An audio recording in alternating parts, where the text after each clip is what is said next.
Derek, thanks for taking some time to talk with me about your experience of being a volunteer facilitator in Dougy Center's Pathways program for kids and families who are facing an advanced serious illness. But I'm curious if you could share a little bit about what initially brought you and your family to Dougy Center. Sure. Thanks for having me, Jenna. Um, my wife was diagnosed with cancer shortly after our daughter's 12th birthday, and she died in 2013 when our daughter was age 14. And so my daughter Taylor and I came to Dougy a few months after that. Dougy was recommended to us by the hospital, by Providence St. Vincent. And a few months later, we were ready to come, and that's what brought us to Dougy in the first place. And we Mm. participated for about a year and a half in a support group until my daughter went on to some other therapy. So you and your daughter participated in a bereavement program, and now you volunteer in that Pathways group for families who are facing advanced serious illness. And what do you see, like what do you observe about how families are finding support in the Pathways program? And then the second part of that question is it something you think you and your daughter would have found to be helpful uh, while your wife was going through her cancer diagnosis and treatment? I'll answer the second part first. I really wish Pathways had existed. When my daughter and I and my wife, the three of us together, were going through her cancer. Um, I see the families, well, at that point, after the diagnosis, we were already in grief. We were grieving the changes in our lives. We were coping with what to us was unimaginable. The certain coming death of her mom, of my wife. And so what I see in Pathways now, and I'm honored to be a facilitator, a co-facilitator there. What I see is the families getting that support in that stage of the journey, which is for me was a very lonely stage. I felt young. I felt, young to be dealing with that in life. I felt very alone. I didn't know any other families that were going through it directly. And I see the families that come to Pathways getting that support uh, tremendously well. Just the community of knowing others are going through similar things and a place to share and release their stress and to just compare notes on how it's going for them. And Derek, you volunteer in the group. So Pathways has four different groups. There's the group for the person who has the illness, there's the group for the caregiving adult, there's the group for kids, and a group for teenagers. And you volunteer as a facilitator in the caregiver support group, right? Yes, yes, correct. Yep, So it's the group for folks that it's the group you would have gone to if you had been in the Pathways program. exactly. Yep, yeah. It's the path that I walked as a partner, as a caregiver. So I'm Um, curious if there's things that you see happening in that peer support environment that would have, if you had had the chance to go to Pathways, what would it have changed for you in terms of how you supported your daughter or how you supported your wife or how you supported yourself?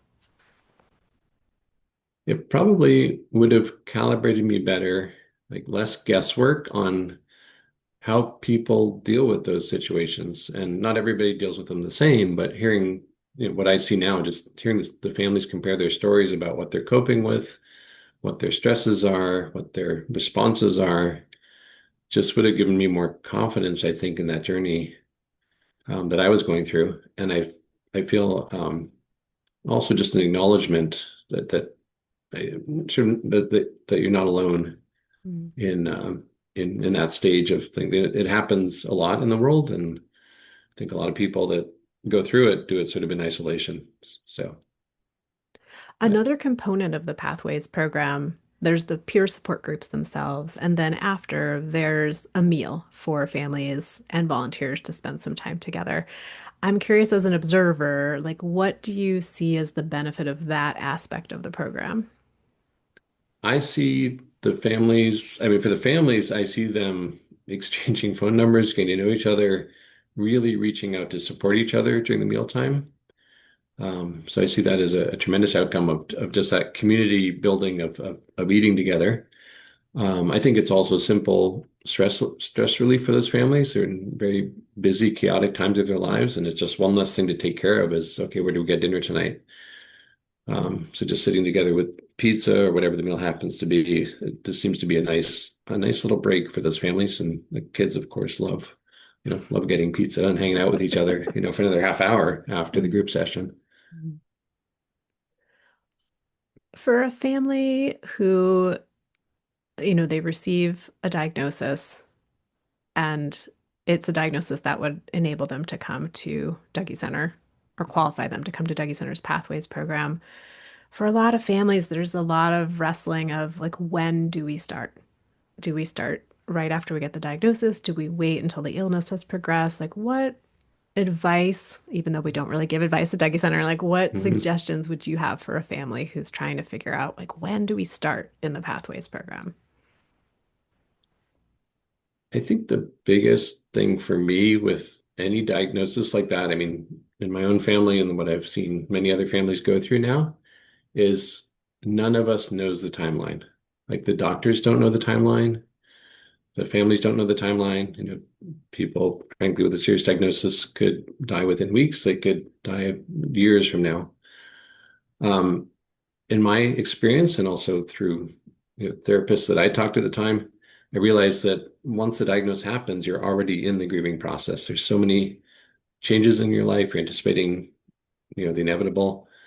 Um, so the support need, I think, is there from day one. So it's a personal decision for families when they're ready, but I don't think there's a thing such as going too early when you have that diagnosis, in my personal opinion. Now, I know you can't share anything specific from the group because of confidentiality, but I'm Mm. curious if there's things that you've heard in the caregivers that you support about how the Pathways program is helping their kids and their teens. I've heard families express that their kids love coming to Dougie, that some kids do, some kids don't, but the ones that come, their kids love coming to Dougie and look forward to it. And I think it's more than just a place to play for a couple hours. I mean, they're looking forward to being among other kids that get it. That they don't have to talk about what's going on for them, but they know the people around them just sort of get what's going on. If you were to pick something, and it might be hard to pick one thing, but what has had the biggest impact on you as someone who, supported your wife through her illness and then your daughter through or after the death of your wife, your daughter, and now as a facilitator in the Pathways program, like what do you think has had the biggest impact on you personally From participating in pathways, from my current seat, or from all of it? from all of it? Okay, all right. Um, well, the life experience of seeing your partner get ill and die changes you. It opens up compassion, it opens up perspective, it opens up a realization of our mortality, right? Something that I didn't think about much before, having the serious illness in my family or having my partner specifically, have that. I think that participating in Dougie as a volunteer, as a co-facilitator for Pathways and for other groups that I volunteered in, it keeps the conversation alive in my mind and my heart about death and dying and just the realities of life, which I think is a really positive thing. Folks who friends of mine who aren't involved with Dougie or haven't gone through a similar kind of life situation ask, well, isn't that depressing?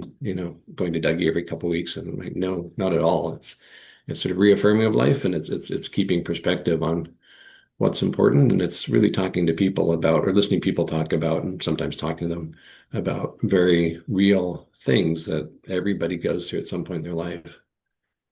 So I think it's I mean it's not to be trite, but it's life. Well, the experience is life changing for sure.